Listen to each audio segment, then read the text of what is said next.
बातमी नाशिकची। नाशिक शहरात संध्याकाळपासूनच अचानक मुसळधार पावसानं हजेरी लावली। अवचित गारपिटीसह वादळी पाऊस बरसल्यानं शहरातली वाहतूक पूर्णपणे विस्कळीत झाली। जोरदार आलेल्या पावसानं रस्त्यावर गुडघाभर पाणी साचलं। उन्हामुळे नाशिकमधलं तापमान 40 अंशांपर्यंत पोहोचलं होतं। मात्र अचानक पडलेल्या या पावसानं शहरातलं तापमान थेट 15 अंशांपर्यंत खाली घसरलं।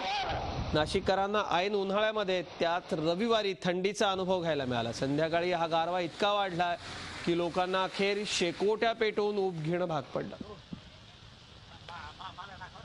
आमचे प्रतिनिधी योगेश खरे आपल्या संपर्कात आहेत। योगेश, कधी नव्हे ते इतकं तापमान नाशिकमध्ये वाढलं होतं। थंडीची नाशिककरांना सवय, अचानक उन्हाळ्यात हा मुसळधार पाऊस आणि विशेष म्हणजे गाराही आल्या। तापमान 15-14 अंशांपर्यंत घसरलं।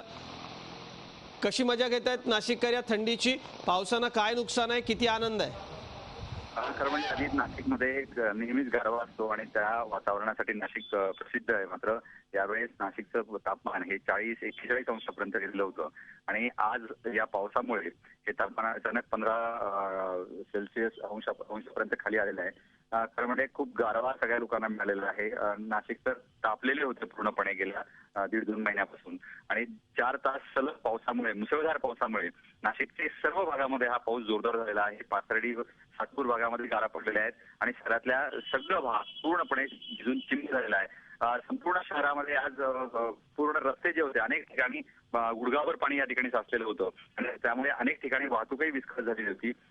एकूणच वातावरण पूर्णपणे बदललेलं आहे आणि आता पूर्णपणे थंडीचं वातावरण या ठिकाणी आपल्याला पाहायला मिळतं। योगेश, शहरामधली नेमकी आत्ताची परिस्थिती काय आहे? या सगळ्या पावसाचा किती फायदा, किती तोटा आहे, तज्ञ काय सांगतायत?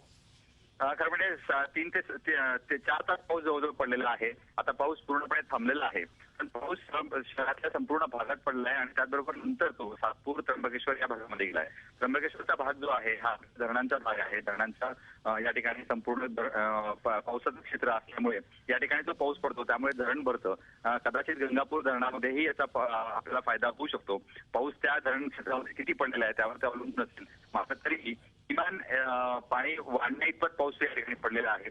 जवळजवळ 1 MCFT पाणी वाढलं असावं असा अंदाज व्यक्त करण्यात येतो। धन्यवाद योगेश, माहिती करता। एकूण उन्हाळ्यात नाशिककरांना पावसाची, थंडीची, गारांची मजा घेता आली। मात्र या सगळ्यानं काही ठिकाणी नुकसान झाल्याच्या देखील बातम्या आहेत। धन्यवाद योगेश, पुन्हा एकदा या माहिती करता। झी 24 तास रहा एक पाऊल पुढे।